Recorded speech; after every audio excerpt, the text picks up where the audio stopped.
우리 오늘은 베드로전서 마지막 시간입니다. 벌써 시작한 게 엊그제 같은데 벌써 베드로전서 마지막 시간이 됐습니다. 우리 5장 1절에서 9절까지 말씀인데요. 우리 제가 한번 읽어보도록 하겠습니다. 너희 중 장로들에게 권하노니 나는 함께 장로된 자요 그리스도의 고난의 증인이요 나타날 영광에 참여할 자니라. 너희 중에 있는 하나님의 양무리를 치되 억지로 하지 말고 하나님의 뜻을 따라 자원함으로 하며 더러운 이득을 위하여 하지 말고 기꺼이 하며 맡은 자들에게 주장하는 자세를 하지 말고 양무리의 본이 되라. 그리하면 목자장이 나타나실 때 시들지 아니하는 영광의 관을 얻으리라. 젊은 자들아 이와 같이 장로들에게 순종하고 다 서로 겸손으로 허리를 동이라. 하나님은 교만한 자를 대적하시되 겸손한 자들에게는 은혜를 주시느니라. 그러므로 하나님의 능하신 손 아래에서 겸손하라. 때가 되면 너희를 높이시리라. 너희 염려를 다 주께 맡기라. 이는 그가 너희를 돌보심이라. 근신하여 깨어라. 너희 대적 마귀가 우는 사자같이 두루 삼킬 자를 찾나니 너희는 믿음을 굳건하게 하여 그를 대적하라. 이는 세상에 있는 너희 형제들도 동일한 고난을 당하는 줄을 알미라. 아멘. 여러분 혹시 자전거를 이렇게 타시는지 모르겠지만, 요즘 아주 프랑스에서 되게 유명한 행사가 하나 있죠. 뚜올도 프랑스 해가지고 자전거 타고 한 3,000km 달리는 그 행사 있습니다. 이게 우리 한국 사람들은 자전거를 봐야 삼천리 자전거밖에 생각 안 나니까 그런가 하는데, 유럽에서는 이거 하면은 그냥 전부 우리 장인어른도 그거를 그냥 아침부터 저녁까지 그냥 특별한 거 없습니다. 자전거만 타요. 근데 그거를 그렇게 좋다고 그렇게 보셔요. 그래서 이게 참 왜 저렇게 보실까 하는 생각이 드는데, 제가 3개월 동안 저도 자전거를 탄 적이 있었어요. 그래서 하루는 적게 달릴 때는 30마일, 또 많이 갈 때는 하루에 100마일씩 3개월 동안 격일로 매일 자전거를 탄 적이 있습니다. 그때 이제 제가 그 장소에서 2명이 같이 자전거를 탔어요. 여러분, 자전거를 탈 때, 그 아프리카 초원에서 이제 올라가기도 하고 내려가기도 하고 막 그런 길에서 자전거를 2명이 타잖아요? 그러면 반드시 한 명은 앞에 가고 한 명은 뒤에 갑니다. 그렇죠? 누가 더 힘들까요? 앞에 가는 사람이 힘들까요? 뒤에 가는 사람이 힘들까요? 한번, 이거는 어려운 거 아니니까. 앞에 가는 사람이 힘들다고 생각하는 사람 한번 손 들어 보시고, 뒤에 가는 사람이 힘들다고 하는 사람 또 몇 분 계시네요. 이게, 앞에 가잖아요. 굉장히 힘듭니다. 왜 힘드냐면은 이게 자전거를 이렇게 타고 가잖아요. 그러면 그 바람이 별거 아닌 것 같아도 달리다 보면은 이 바람이 그렇게 세다는 걸 느껴요. 근데 뒤에 가는 사람은 상대적으로 바람을 앞에 사람이 다 맞아주기 때문에 그냥 따라만 가면 돼요. 조금 쉬울 수 있어요. 근데 비까지 와버리면 이 얼굴에 이런 빗방울이 이렇게 튕기는 게 굉장히 아파요, 생각보다. 그리고 또 한 가지는 앞에 가는 사람은 고개를 이렇게 숙일 수가 없어요. 보통 이렇게 사이클이 이렇게 가잖아요. 그렇지만 앞에 가는 사람은 앞을 봐야 되잖아요. 그 뒤에 가는 사람은 그냥 바퀴만 보고 따라가는 거예요. 그래서 앞에 가는 사람이 굉장히 힘듭니다. 그래서 저는 앞에 가면서 이게 역시 목회가 이런 거야. 내가 나중에 목사 될 건데 앞에 가면 이렇게 힘들어. 바람 내가 다 맞아야 되지. 그리고 비 오면 비 맞아야 되지. 그래서 머리가 없나? 하여튼 이렇게 그런 생각도 들 정도로 앞에 가면 이걸 다 이렇게 맞고 가야 돼요.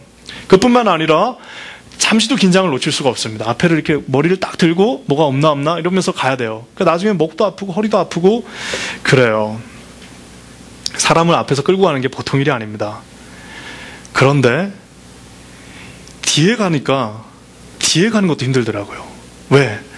제가 같이 갔던 친구가 캐나다 친구인데, 이게 가다가 얘가 그냥 어떨 때는 막 삘 붙으면 빨리 가요. 그럼 따라가야 돼.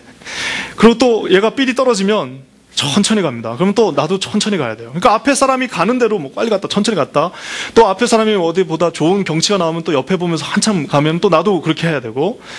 그러니까 이게 물론 바람을 안 맞고 자기가 책임감이 없어서 천천히 가는 게 조금 편할 수는 있지만, 앞에 사람을 그 같은 보폭으로 따라가는 것도 굉장히 어렵더라고요. 그래서 결국에 제가 내린 결론이 둘 다 어렵습니다.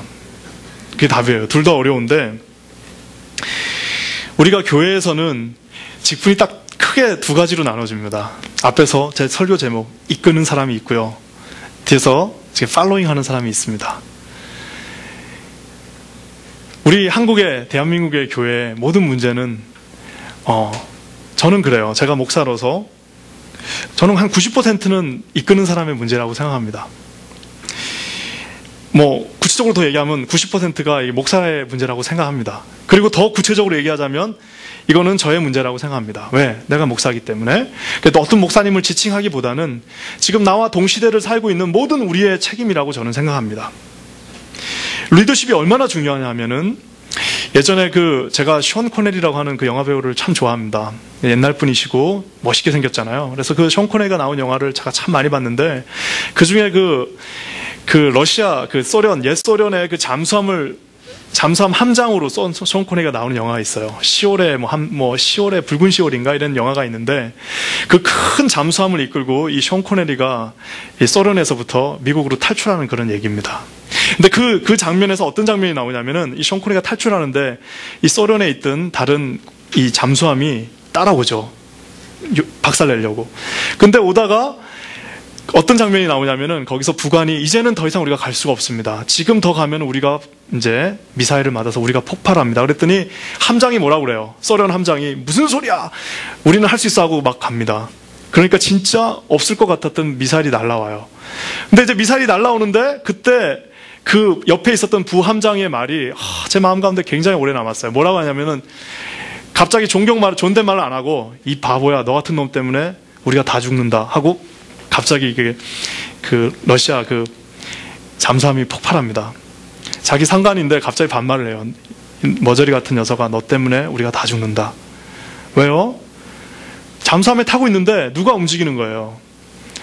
그 함장이 움직이는 겁니다. 함장이 잘못하면 함장만 죽는 게 아니라 그 안에 타고 있던 사람들은 다 같이 죽는 거예요. 근데 여러분 교회라는 것이 굉장히 특이합니다. 마치 사이클을 앞에 몰고 있는 사람이 목사라면 아니면 집사라면 아니면 우리 안수 집사라면은 뒤에 따라가는 사람이 우리 성도라고 칩시다. 그 사람이 하는 대로 갈 수밖에 없어요. 그 사람이 막 잘 달리는 사람이면 뒤에서 같이 잘 달립니다. 근데 그 사람이 다리에 힘이 하나도 없어가지고 그냥 할아버지 세발 자전거 타듯이 이렇게 가면은 뒤에 아무리 이런 머슬을 갖고 있는 사람들도 그렇게 가야 되는 거예요.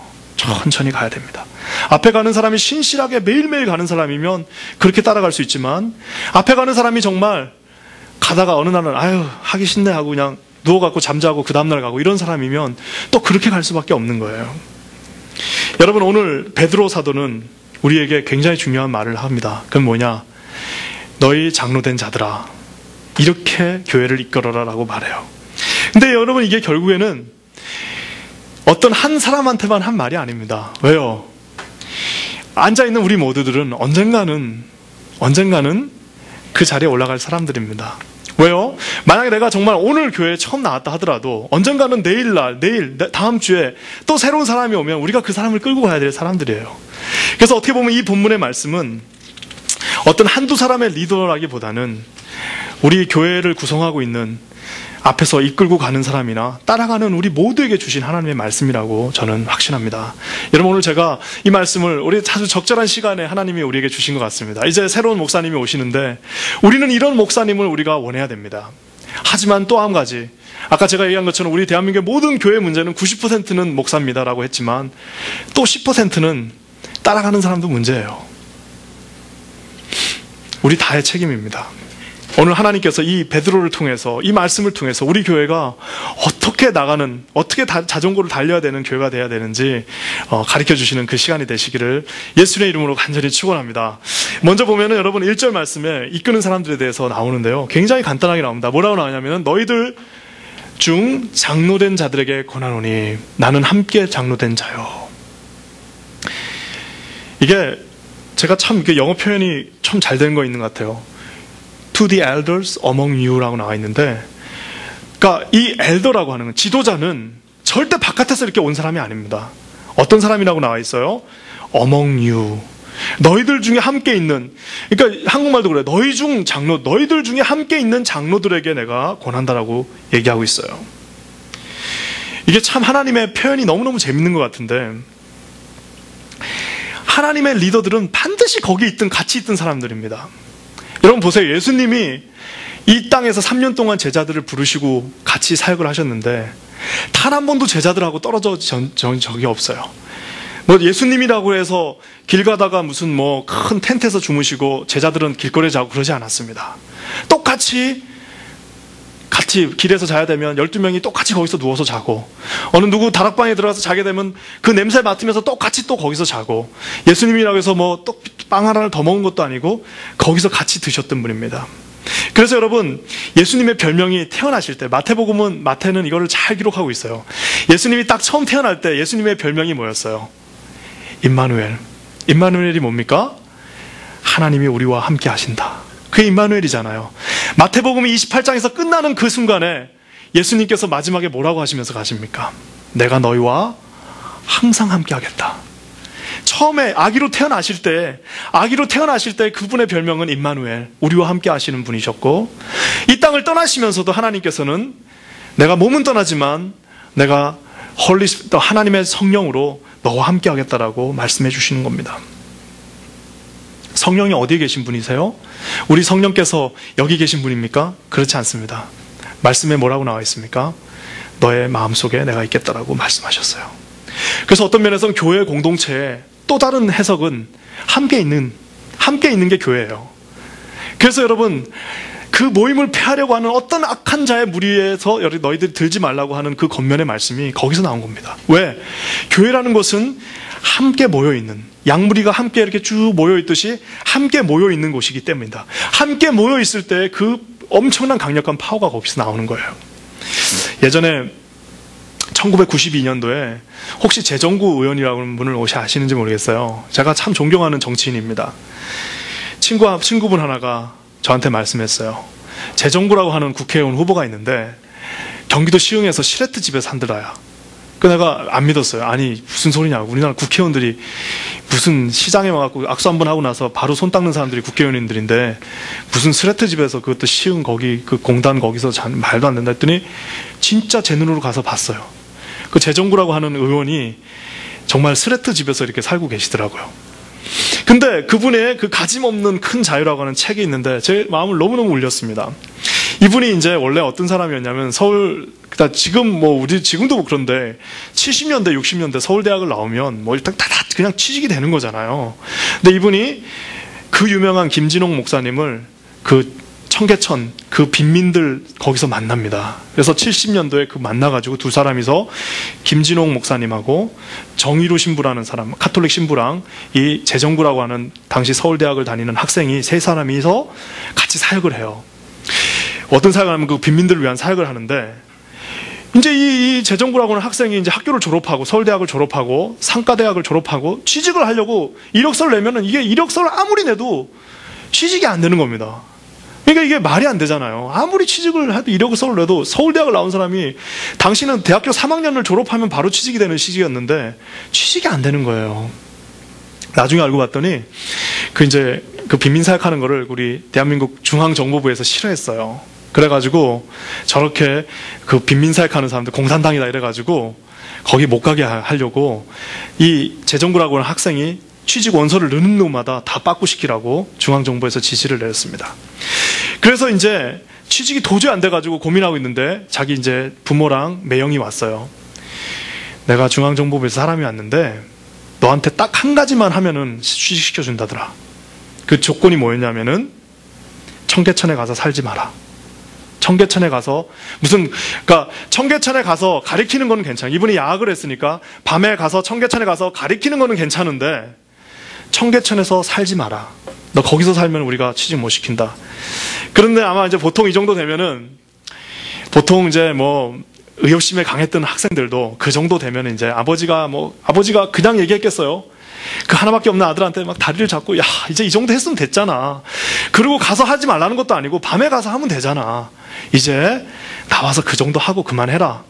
아마 보통 그냥 신념이 대충이었던 사람들은 그래, 이 정도 뭐 내가 서울대학까지 나와서 빈민들을 위해서 이 정도 하면 되겠지 하고 아마 포기하고 갔을 거예요. 근데 이분이 그때 뭐라고 글을 썼냐면은 제가 읽어드릴게요. 그 얘기를 전해 듣는 순간 나는 내 자신이 길이 더 분명해졌다. 나의 길은 하나님의 뜻을 따르는 것이고 하나님의 뜻을 따르는 것은 곧 중앙정보부와 아버지의 뜻을 거르지르는 것이다. 하나님의 뜻은 내가 판자촌에 살라는 것이고 또한 김진홍 목사님과 정의로 신부님과 함께 살라는 것이다. 나는 깨끗이 취직을 포기했다. 나는 가진 돈을 털어서 성경을 한 권 구입했다. 그리고 거기에 썼다. 축, 취직 기념 하나님께. 그래서 이분이 그래가지고 그 75년 이후부터 한 번도 그 마음을 거스르지 않고 돌아가시는 날까지 그 시흥에 있는 그 조그만 집에서 사시면서 국회의원이 되셔도 거기를 떠나지 않으셨어요. 중앙정부가 가장 무서워하는 사람들이 누구냐? 가서 사는 사람들입니다. 왜요? 여러분, 우리 중에 국회의원들을 존경하는 사람 아무도 없어요. 왜? 나와가지고는 내가 여러분들을 위해서 살겠습니다. 나를 뽑아만 주시면은 여러분 가난한 자의 마음을 대변하고 이렇게 얘기하는데 그거 믿는 사람 아무도 없습니다. 왜요? 그렇게 살지 않거든요.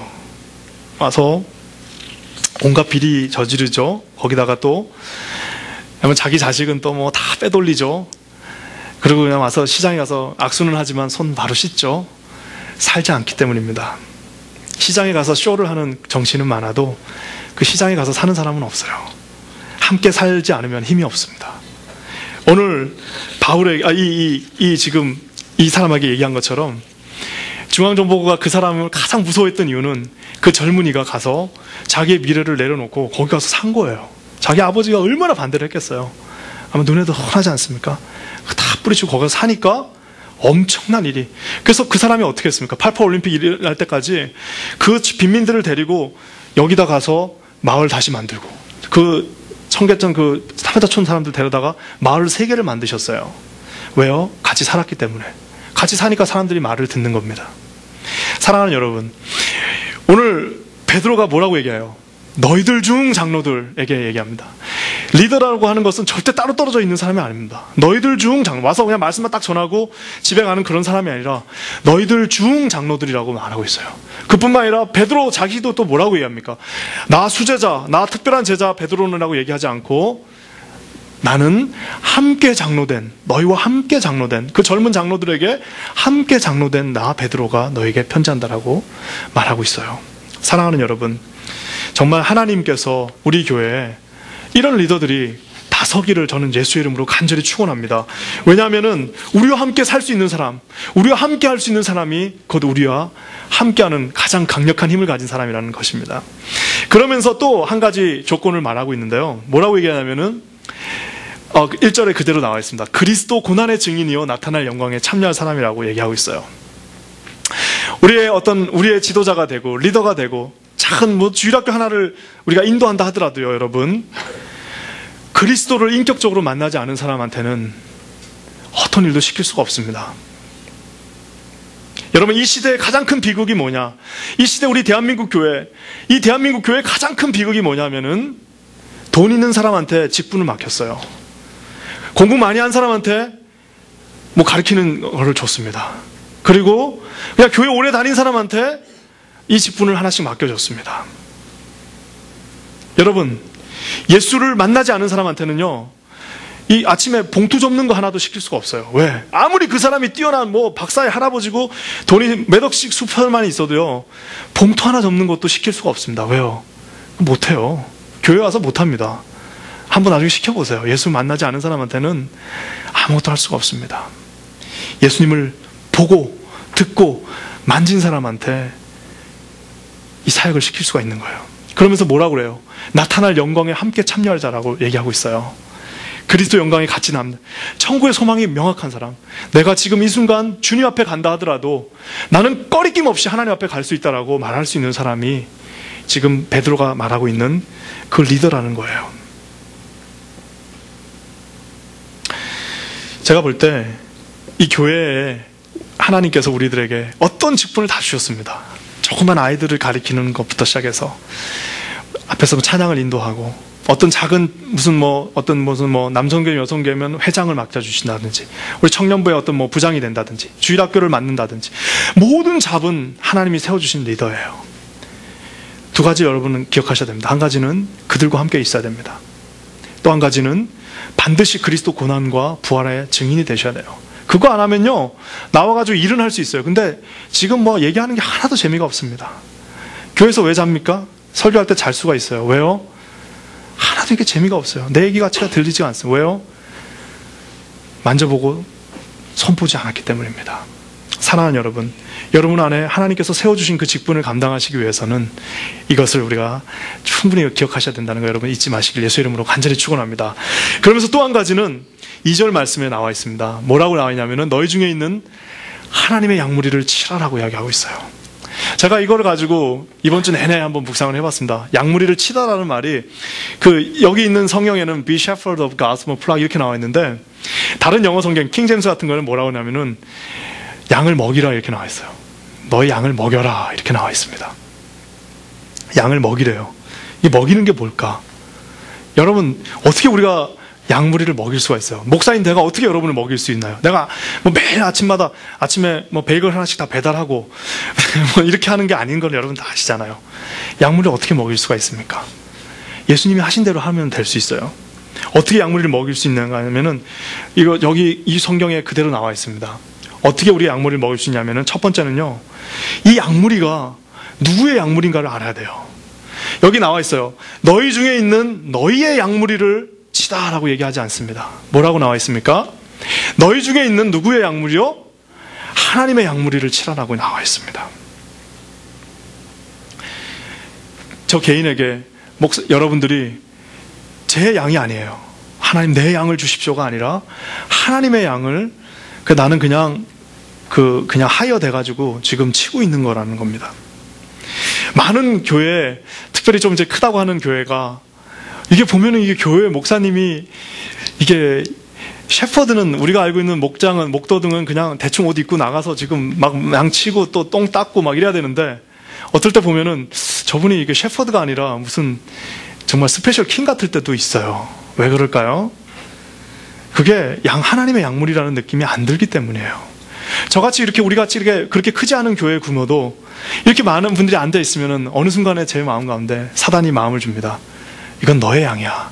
네가 다 불러서 모은 거야. 그때 여러분, 우리가 그때 이제 쓰는 말이 있죠. 사단아 불러가라. 사랑하는 여러분, 우리가 어떻게 감히 여러분 한번 생각해 보세요. 큰 교회가 있는데 그 교회를 자기 아들에게 물려줄 생각을 하는 목사님들이 계십니다. 왜요? 그 사람에게는 그게 하나님의 양무리가 아니라 나의 양무리이기 때문이에요. 그 큰 교회에 수억 수천만 원을 자기가 갖다가 쓸 수 있다고 생각하시는 목사님들도 있어요. 왜요? 그게 무섭지가 않습니다. 왜? 이게 내 거니까. 내 거면 마음대로 할 수 있는 거예요. 내 거가 아닌 이상은 마음대로 할 수 없는 겁니다. 사랑하는 여러분, 내가 지금 끌고 있는 이 양이 하나님의 것이라는 것을 우리가 인정할 때는요, 굉장히 좋아요. 왜? 이게 하나님의 것이기 때문에 정말 최선을 다해서 합니다. 우리 전사님들한테도 우리가 늘 얘기하는 게 정말 당신에게 맡겨진 그 아이의 아버지다. 아버지. 영적인 아버지다. 될 때까지, 끝까지 정말 포기하지 말고 이 아이가 돌아올 때까지 기도하고 끝까지 매달려야 된다라고 얘기합니다. 하다가 안 되는 아이가 있어요. 그때 만약 그 아이가 내 아이라면은 내가 끝까지 책임지고 가야 됩니다. 근데 이것은 하나님의 양이에요. 하다 얻을 때 안 될 때면은 제가 마음 편안하게 놔줍니다. 전사님 이제 그만하셔도 됩니다. 그 다음은 하나님이 이제 하셔야 됩니다. 왜? 내 양이 아니에요. 내가 할 수 있는 한계가 있는 겁니다. 그러니까 우리 같이 어느 목자들은 간단한 거예요. 그냥 주님이 시키시면 가서 그냥 할 때까지 끝까지 열심히 하다가 주님이 이제 그만하면 거기서 손을 그만두면 되는 겁니다. 하나님께서 양무리를 치라라고 얘기하고 있어요. 그 양무리가 우리 것이 아니라 하나님의 것이라고 말씀하고 계십니다. 그러면서 또 뭐라고 얘기해요? 어떻게 치라고 그럽니까? 억지로 하지 말고 어떻게 하라고요? 하나님의 뜻을 따라 자원하는 마음으로 하라고 얘기하고 있습니다. 어떤 교회의 가장 큰 원칙이죠. 교회는 절대 억지로 시킬 수가 없어요. 이게 다 크신 분한테 집사님 나오셔서 밥 좀 해주세요. 아니 내가 집에서는 지금 공주같이 내 손에 지금 우리 남편이 물 한 번 안 묻히고 있는데 내가 어떻게 할 수 있어요? 절대 억지로 못 시킵니다. 교회 일은요, 진짜 아까 제가 얘기한 그 봉투 하나 접는 것도 억지로 못 시켜요. 왜요? 그럼 나한테 힘이 없잖아요.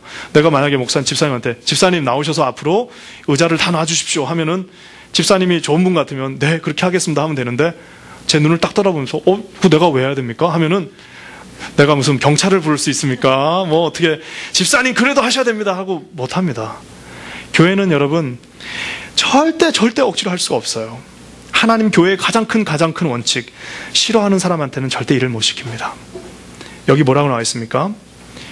웰컴하는 사람한테 하나님이 일을 맡기신다는 거예요. 여러분 우리가 정말 주의 종이 되고 우리가 또 집사로 섬기고 작은 단체에서 섬긴다고 할 때 여러분 마음 가운데 내가 하기 싫은데 정말 우리 와이프 때문에 한다 이러신 분이 있으면은 하나님 앞에 기도하셔야 돼요. 주님, 내가 이왕 할 거면은 나에게 기쁨의 마음을 주십시오. 내가 우리 전사님들 안수 받을 때도 제가 참 가장 가슴 아픈 것 중에 하나가, 안수 받는 데 가면은 선배 목사님들이 항상 겁을 줍니다. 이 어려운 길, 이 죽을 것 같은 길에 오신 거 정말 힘듭니다. 그렇지만 우리 합시다. 뭐 이런 식으로 얘기하는데 저는 그렇게 생각하지 않아요. 교육자가 되겠다는 것, 이거는 환영의 길이에요. 평생 내가 주님을 위해서 살겠다고 한 거, 이거보다 더 좋은 게 어디 있습니까? 웰컴 해주고 싶어요. 여러분 집사가 된 것 웰컴 해드리고 싶어요. 여러분이 안수 집사가 되는 것 웰컴입니다. 여러분이 내가 1년 365일 나중에 은퇴하면 교회를 위해서 내가 섬기겠다, 웰컴이에요. 왜? 이것보다 더 좋은 게 없어요. 사랑하는 여러분, 주님이 주신 이 마음을 여러분 가지시고 그분 뜻에 따라서 나가시는 여러분 되시길 예수의 이름으로 간절히 축원합니다. 그러면서 또 뭐라고 나와 있냐면은 이익을 위해서가 아니라, 그 다음 절 말씀이죠. 그 다음 줄, 죄송합니다. 2절 말씀입니다. 그리고 또 뭐라고 하면 더러운 이득을 위하여 하지 말고 기꺼이 하라고 말씀하고 있어요. 여러분 한번 상상해 보세요. 여러분의 목회자가, 그리고 여러분의 구역장님이, 그리고 여러분의 리더가 돈 때문에 지금 나를 위해서 이걸 하고 있다고 생각해 보십시오. 세상에 그거만큼 비참한 게 없어요. 그렇잖아요? 지금 저 목사가 나한테 저렇게 잘해줘. 왜? 돈 때문에. 야, 세상에 그거만큼 비참한 게 없어요. 여러분 예전에 제 친구 중에 김준배라는 친구가 하나 있었어요. 그래서 중학교 고등학교 때 김준배라는 친구가 있었는데 애들이 이 친구 맨날 놀려요. 왜 놀렸을까요? 이수일과 심순애 맨날 하면서 김준배의 다이아가 그렇게 좋단 말이냐, 그거 있잖아요. 그래서 애들이 맨날 얘만 보면 김준배의 다이아가 그렇게도 좋단 말이냐고 이수일이 이제 심순애한테 맨날 얘기하잖아요. 근데 저는 이제 그때 그 생각을 내가 왜 했는지는 모르겠지만, 세상에서 제일 불쌍한 사람이 누구냐? 이수일도 아니고 심순애도 아니에요. 그 다이아 갖다 주고 심순애 가져간 김준배가 제일 불쌍한 사람이에요. 왜? 심순애는 김준배의 마음이 하나도 없습니다. 왜 거기로 간 거예요? 자기 가난한 식구들 먹여 살리려고 그 다이아 반지 하나 받고 거기 간 거예요. 그 마음은 이미 다 이수일한테 다 있는데 몸만 간 거예요. 여러분, 주님께서 우리에게 말씀하십니다. 이런 더러운 이익을 위해서 너희가 하나님 앞에 헌신하지 말고 즐거워하는 마음을 하라고 말씀하고 계세요. 주의 종으로 저와 여러분을 불러주신 거예요. 얼마나 이 영광스러운 잡을 우리가 진행하는데 다이아몬드 주셨네 하고 우리가 가는 게 아니라 정말 마음껏 하는 겁니다. 저번 주에 우리 대한민국에 대단히 엄청난 또 좋은 소식이 하나 들렸더라고요. 뭐였냐면은 수학 올림피아드에서 53회 수학 올림피아드가 아르헨티나에 있었는데 거기서 우리 한국 17살, 18살 애들이 가가지고 전 세계에서 금메달을 땄어요. 와, 이게 대단한 겁니다. 얘네들 금메달을 땄는데 저는 수학을 못합니다. 그래서 제가 진짜 내가 이 김동률이라고 하는 17살짜리 아이가 인터뷰를 했는데 어떻게 수학을 그렇게 해서 참 좋았겠다고, 참 너무너무 어려웠겠다, 이렇게 공부한다고 얼마나 어려웠겠어라고 기자가 물었어요. 그러니까 이 김동률이라고 하는 친구가 뭐라고 대답했냐면은, 저는 원 없이 이 재밌는 수학 문제를 풀 수 있어서 너무너무 재밌었습니다, 이렇게 얘기하고 있어요. 내가 보면서 저 나쁜 놈 얼마나 많은 학생들이 좌절하겠어요. 제 말을 듣고 그 재미없는 수학을 자기는 원 없이 풀 수 있어서 너무너무 즐거웠대요. 이런 사람 누가 이기겠어요? 여러분, 이익을 가지고 그 몇 푼 주는 돈을 가지고 우리가 사역을 하는 것이 아닙니다. 우리에게 떨어지는 몇 가지 그 영예를 가지고 사용하는 것이 아닙니다. 하나님께서 나를 불러주셨다고 하는 그 감격스러운 기쁨으로 우리가 나가는 거예요. 여러분, 메뚜기도 제가 늘 한철이에요. 하나님 우리를 쓰시는 것도 한철입니다. 영원히 쓸 수 없습니다. 10년, 5년 딱 쓰고 끝나는 겁니다. 끝나고 나갈 때 하나님이 쓰신다고 그럴 때 어떻게 해요? 억지로 하지 말고 기쁨으로 하시는 여러분 되시기를 예수의 이름으로 간절히 축원합니다. 그러면서 여러분, 하나님께서 또 뭐라고 얘기하시냐면은, 오늘 설교가 좀 딱딱한데, 왜냐면은 이게 우리 다음 주부터 이제 목사님 오시잖아요. 하나님이 저한테 딱 이 부분을 주신 것 같아요. 뭐라고 또 얘기하냐면은 3절 말씀에 뭐라고 하냐면, 맡은 자들에게 뭐라고요? 주장하는 자세를 갖지 말고 양무리의 본이 되라. 제가 사역을 하면서 한 가지 결론 내린 게 있습니다. 사람은 말로 절대 안 바뀐다는 거예요. 아무리 설교를 해도요, 제가 설교하면 기분 좋은 사람, 제일 은혜 받는 사람 누구냐면 자기예요, 자기. 자기 혼자 그냥 막 하면서, 지금 저 보세요. 막, 남들은 땀도 안 흘리는데 혼자 땀 흘리면서, 막 그냥 혼자 다 은혜 받고, 야, 막 하면서 사람이 다 바뀌었다고 착각합니다. 근데 나도 안 바뀌어. 아무도 안 바뀝니다. 언제 바뀌냐? 누군가가 그 일을 그대로 하고 있으면은 사람들은 따라가기가 굉장히 쉬워져요. 말로는 절대 안 바뀝니다. 우리 교회에서 만약에 가장 어른이라고 생각하는 분이 주님 앞에서 어떤 정말 저 겸손의 모습을 보이면서 하나님을 섬긴다고 생각해 보세요. 말할 필요 없어요. 야, 너 가서 좀 섬겨라. 필요 없습니다.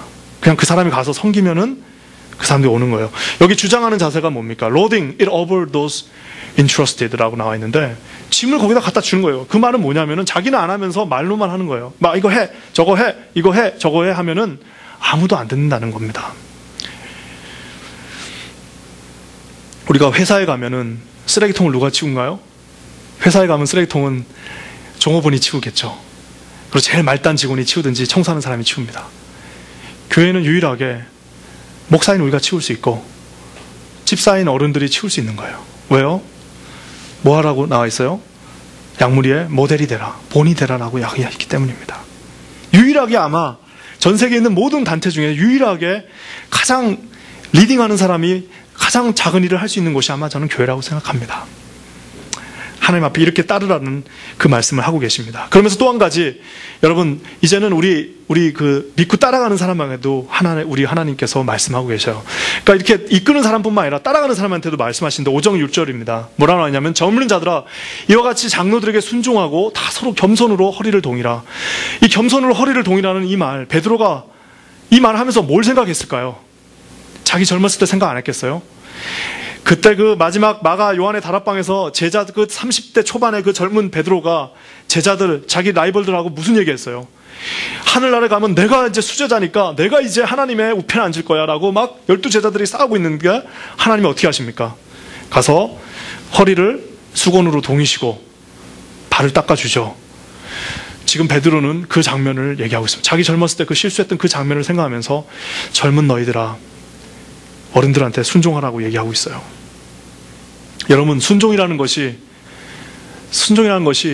왜 대단하냐? 순종은 여러분 누구한테 하는 거예요? 한번 다음 절 볼까요? 순종을 보통 자기 지도자들에게 순종한다고 생각합니다. 근데 성경에 뭐라고 나와 있어요? 그러므로 하나님의 능하신 손 아래서 겸손하라. 하나님의 능하신 손 아래서 겸손하라. 하나님의 손 아래서 순종하라는 소리예요.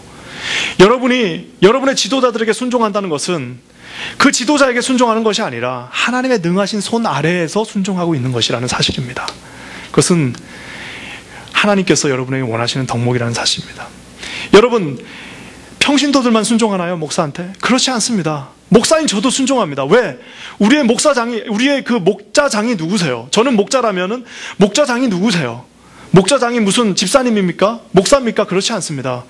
우리 따르는 리더들은 다 작은 목자라면 목자장은 뭐라고 나와 있어요? 예수님이라고 말하고 있어요. 목자장 대신 예수님께서 다시 오신다고 말씀하고 계십니다. 우리 모두가 다 순종해야 되는 것입니다. 사랑하는 여러분, 우리를 이끌어 나가는 사람한테 많은 어려움이, 많은 부족함이 있습니다. 사람이기 때문에요. 저도 짧은 시간 목회를 하면서 제가 1년 반 여기 있으면서 제가 느끼는 게, 제 한계를 너무너무 뼈저리게 느낍니다. 정말 이 사람들을 다 감당할 수가 없어요. 왜? 그러니까 집에 가서 울 수밖에 없어요. 왜? 감당이 안 됩니다. 왜? 그냥 젊은 청년 하나도 사실은 보기가 두렵습니다. 왜? 그 사람한테 자기 아이덴티티가 있기 때문에 그 사람한테 뭔가 말을 하기가 쉽지가 않아요. 하물며 저보다 더 인생을 오래 사신 집사님들 앞에서 제가 이래라 저래라 말할 수가 없습니다. 감사한 것은 지금까지 집사님들이 저에게 순종해 주셨다는 거예요. 젊은 사람이 와서 막 이렇게 하는데 순종해 주셨기 때문에 우리 교회가 이렇게 아름다운 모습으로 여기까지 올 수 있었다는 사실입니다. 사랑하는 여러분, 우리 모두는 누군가에게는 순종하는 사람들입니다. 하나님께서 그러면서 이렇게 순종하고 너희들이 이끄는 이 마음으로 나갈 때 하나님께서 우리에게 뭐라고 말씀하고 계세요? 우리 그 말씀 한번 읽어볼까요? 뭐라고 나와 있냐면은 때가 되면 너희를 높이시리라 라고 말씀하고 계세요. 비록 지금 우리가 연약하고 여린 작은 그걸 가지고 있지만 때가 되면 주님께서 높이신다고 말씀하고 계십니다. 저는 제가 참 좋아하는 성경 구절 중에 하나가 마태복음 25장에 보면 무슨 장면이 나옵니까? 선한 청지기 장면이 나옵니다. 그래서 그 청지기가 열심히 일합니다. 정말 뼈 빠지게 열심히 일해가지고 마지막에 딱 하니까 주인이 뭐라고 얘기해요? 착하고 충성된 종아 잘하였도다. 영어로 뭡니까? Well done. 스테이크가 well done 된 게 아니라 너 정말 well done 했다. 너 정말 잘했다라고 얘기하는 거예요. 정말 너 well done 했다. 여러분, 하나님께서 우리에게 썩지 않는 면류관을 주신다고 말씀하고 계세요. 언제? 우리가 다 끝나고 갈 때 well done 했다라고 말씀하십니다. 이 면류관을 받는 게 쉽지 않다는 것을 계시록에서는 뭐라고 얘기하냐면은 죽도록 충성하라. 그리하면 내가 생명의 면류관을 내게 주겠다고 얘기했는데 그냥 충성도 하기 쉽지 않은데 왜 죽도록 충성하라고 말하고 있어요? 충성하려면 죽어야 된다는 거예요. 이게 충성하는 게 얼마나 힘든지 몰라요. 정말 맡겨준 작은 일을 하나 하기도 힘듭니다. 죽지 않으면 할 수가 없어요. 죽도록 충성하라고 주님께서 말씀하고 계십니다. 제가 지지난주죠. 우리 선교사님 네 분이 저희 집에서 한 일주일 정도 묵다 가셨습니다. 여러분 나중에 기회가 되면 꼭 여러분 선교사들을 집에 한번 초청해서 한번 일주일만 있어 보세요. 참 제가 우리 와이프랑 그분들 떠나보내고 무릎을 꿇고 참 회개를 많이 했어요. 그 사람들이 저에게 아무런 말도 안 했습니다.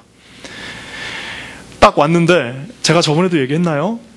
선교사님이 왔는데 목사들은 책 자랑을 합니다. 책 자랑. 이게 목사들은 책이, 저도 지하실에 책이 쫙 있습니다.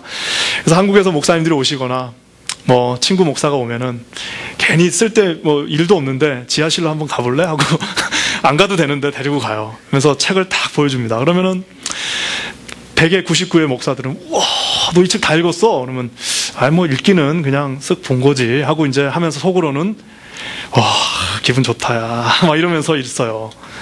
아니나 다를까 그날도 아이고 지하로 내려가려는 말을 안 해. 그래가지고 그냥 어떻게 해갖고 또 끌고 내려갔습니다. 한번 보여주고 싶어서 봤는데 선교사님 둘이 아무 말도 안 해요. 그냥 보면서 야 이거 이사 갈 때 힘들겠네 막 이런 말만 해요. 한 말이 없어요. 이거 뭐 책, 야 너 이런 좋은 책이 있냐 이 얘기를 해야 되는데 그렇다고 이 양반이 공부를 안 한 사람, 위튼이라고 하는 좋은 위튼 칼리지에서 공부한 사람인데 책 욕심이 있을 법도 한데 어떤 분들은 나한테 몇 권 달라는 분도 있는데 뭐 욕심이 그러니까 뭐 그냥 보고 그냥 가만히 있어요. 그래서 내가 그러니까 뭐 자랑하고 싶은 마음이 없어지더라고요. 그래서 빨리 올라갑시다 하고 다시 올라갔어요. 그리고 같이 삶을 사는데 뭘 사준다고 그래도 좋은 게 없어요. 사준다고 그러니까 짐이래요. 짐. 내가 이제 나름대로 큰맘 먹고 좀 뭘 하나 사주려고 갔는데 그 짐 되는 걸 자꾸 주려고 그러냐고. 돈으로 줘 차라리 그러더라고요. 그래서 제가 그 모습을 보면서 이제 와이프랑 마지막 날 이분들을 보내는데 수트케이스 딱 하나씩 딱 들고 나와서 자기 차에다 딱 놓더니 떠나더라고요. 그냥 잘 가 하고 가시더라고요. 들어와서 제가 가진 것들을 한번 쭉 봤습니다. 내 나름대로는 이게 면류관이라고 생각하고 모았던 것들이 얼마나 많은지 모르겠어요. 올 때마다 자랑하고 그냥 올 때마다 뿌듯해하고 아메리칸 드림이라고 생각했던 것들이 집도 있고 책도 있고 이 많은 가구들과 이 많은 옷들과 제 넥타이를 보는데 이 많은 넥타이들이 내가 생각할 때 지금 이 땅에서 면류관입니다. 근데 하나님 나라에서는 다 썩을 면류관이라는 거예요. 여러분 그렇지 않나요? 다 썩을 면류관에 집중하고 살고 있었다는 거예요. 그분들이 그렇게 갔어요. 얼마나 창피했는지 몰라요. 여러분 우리가 장기려 박사라고 하는 유명한 박사님을 압니다. 장기려 박사라고 우리 한국의 대한민국의 최초로 간암 수술을 하신 분인데 제가 이 장기려 박사는 김일성 종합대학의 의과대학 학장이었어요. 전쟁 나기 전에. 이 장기려 박사라고 하는 분이 당시 전 조선 땅에 의학 박사가 딱 10명이 있었습니다. 10명 있는데 그 중에 한 명이었어요. 근데 자기 이제 스승이 이제 경성의대에 다니고 있던 자기 이제 스승이, 그러니까 서울대학이죠. 거기 있던 스승이 백인재 박사라고 하는 분이 뭐라고 얘기하냐면은 너에게 두 가지 길을 내가 주겠다. 한 가지는 이 서울대학 교수로 남든지 아니면 대전에 가면은 큰 도립병원이, 대전 전체를 커버하는 병원이 있는데 거기 병원장으로 가라라고 얘기를 했어요. 그랬더니 이 장기려 박사가 그날 이제 병원을 갔는데 어떤 할머니가 자기한테 청지기를 제발 자기한테 한 번만 대달라는 거예요. 그래서 할머니 왜요? 그랬더니 이 할머니는 시골에서 올라와가지고 이 청지기만 한 번 대면 자기가 낫는 줄 아나 봐요. 그러니까 청지기 한 번만 여기다 대달라는 거야. 그러니까 장기려 박사가 거기 청지기를 대면서 그때 이분이 하나님의 음성을 들은 것 같아요. 너는 이 사람들 위해 살아라. 그래서 이분이 그 다 정중하게 그 박사님이 한 말을 다 아마 보통 사람 같았으면 아마 잘 믿는 사람도 그랬을 거예요. 아, 그렇지. 내가 거기 가서 잘하면 되겠지. 이 정도 했으니까 에이, 뭐 그렇게 지나치게 할 필요 있나? 이 정도 하고 가서 잘하면 되겠지 하고 했는데 이분은 포기하고 가셔서 하루에 100명씩 돈을 받지 않고 무료로 진료를 했어요. 그러면서 이분이 돌아가실 때까지, 뇌경색으로 돌아가시는 하반신이 마비돼갖고 이제 더 이상 다닐 수 없을 때까지 진료를 하시다가 그 지금 부산에 있는 고신대병원에서 진료를 하시다가 돌아가셨습니다. 그러면서 한 번은 어떤 일도 있었냐면은 이제 가난한 환자가 왔는데, 이 환자가 왔는데 돈을 못 내니까 밤에 어떻게 해요? 자기가 가서 몰래 뒷문을 열어줍니다. 빨리 도망가라고. 그렇게 해가지고 진료를 하셨던 분입니다. 제가 이분이 82년도에 책이 한 권 나왔는데 제가 평화사랑이라는 그 책을 읽고 얼마나 내가 부끄러운지 몰라요. 그래서 제가 그분의 그 묘지에 내가 갔어요. 남양주 모란공원에 가면 지금도 묘지가 있습니다. 묘지에 갔더니 뭐라고 글이 나와 있냐면은 제가 이거 보고 참 놀랐어요. 뭐라고 나와 있냐면은 오직 주님만을 섬기다 간 한 사람 이라고 나와 있어요. 오직 주님만을 섬기다 간 한 사람인데 제가 그 글을, 그 묘지명을 보고 감동받았던 이유는 하나입니다. 오직 주님을 잘 왕년에 주님을 잘 섬기다가 간 사람이 아닙니다. 그리고 화롭게 병원이 준 좋은 집에서 살다가 대신 병원에 왔을 때만 이렇게 진료를 하다 간 사람이 아닙니다. 오직 주님을 섬기다가 현재 진년형으로 죽는 그날까지 주님만을 섬기다가 간 그 사람이라고 해서 그 묘비명이 나와 있어요. 나에게 있는 이 수많은 면류관들 여러분 한번 받아보세요. 여러분, 하나님께서 여러분에게 주신 그 수많은 면류관들을 한번 보세요. 이 땅에서 내가 누리고 있는 그 재정과 그 건강과 하나님 주신 그 능력의 면류관들을 한번 쭉 보세요. 그 면류관들을 가지고 여러분 뭘 할 겁니까? 우리가 이거 주신 이 면류관을 가지고 주님 앞에 쓰다가 가야 되는데 가지고 있다가 간 사람, 나중에 묘지명에 자기가 갖고 있는 그 세상의 면류관을 잘 갖고 있다가 간 누구누구, 그게 아니라 주님 위해서 다 쓰다 간 누구누구라고 말해야 되지 않겠습니까? 사랑하는 여러분, 오늘 베드로 전서를 마감하면서 이 나이가 희끗희끗한 이 베드로 사도가 젊은 지도자들에게 권면합니다. 양떼를 먹이라. 양떼를 먹여. 어떻게 해요? 양떼를 먹여. 너의 모든 것을 다 내려놓으면서 양떼를 먹이라고 말하고 있습니다. 이 말은 여러분 누가 누구에게 했던 말이에요. 요한복음 21장에서 예수님께서 베드로와 마지막으로 만나는 그 순간에 예수님께서 베드로에게 묻습니다. 친구야, 너 정말 날 사랑하냐? 그랬더니 베드로가 뭐라고 그래요? 주님 사랑합니다. 그러니까 예수님이 베드로한테 그래 사랑해? 그러면 이제 너는 목사가 되라. 그러면 너는 집사가 되라. 그럼 너는 이제 교회를 크게 만들어라 라고 얘기하지 않습니다. 너 정말 날 사랑해? 내 양을 먹이라. 내 양을 먹여. 내 양을 먹이라고 얘기하고 있습니다. 예수님은 베드로를 먹이기 위해서 함께 사시고 사랑하시고 발을 닦고 섬기고 결국에 하다 안 되니까 십자가의 죽음으로 자기 몸을 다 주시면서 베드로를 먹이셨습니다. 베드로 사도 역시 평생을 주님이 하신 말씀처럼 전하며 사랑하며 섬기며 결국 그분도 죽음으로 자기 몸을 다 먹이면서 우리 양떼들을 치웠습니다. 지금까지 수많은 우리 믿음의 선배들이 저와 여러분 앞에 서가 그 믿음의 선배들이 저와 여러분을 먹였기 때문에 여기까지 와 있습니다. 사랑하는 여러분, 이제 이 자리에 앉아있는 여러분들에게 제가 도전하고 싶습니다. 여러분 정말 주님을 사랑하십니까? 정말 주님을 사랑하십니까? 여러분의 양을, 여러분에게 주어진 양떼들을 먹이시는 저와 여러분 되시기를 예수 이름으로 간절히 축원합니다.